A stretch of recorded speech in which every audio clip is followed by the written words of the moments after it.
মাটির খাঁচা, কালিতে আব্দুল আহাদ।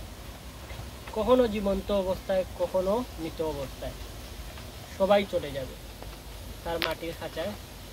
চারিদিকে মাটি, শুধুই মাটি। এত জল চোখে কেমনে রাখে? একে একে ডাক আসিবে, সকলকে এই খাঁচায় যাইতে হইবে। কারো অনুমতির তোয়াক্কা করিনি, মাটির খাঁচার জন্য খাজনা জমা করিনি। আমার রেজাল্ট আমার হাতে, দুই চোখের অন্ধকারে এই রাতে। কবরের উপরে কোনো খবর নেই, ইসলামের দ্বারে কাছে কোনো ধর্ম নেই। কার জানাজাতে কে হাজির হয়? চলো সকলে সৃষ্টিকর্তার প্রেমে মন। মাটির খাঁচায় মাটি নেই, চলো আমাদের বিশ্বাসকে আরো মজবুত করে নেই।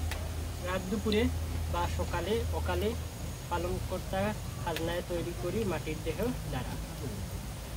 শেষ জীবনের আর্তনায় মাটির কায়াকে মাটির খাজনায় খুঁজে পাই। 15 মাঘ 1430 বাংলা।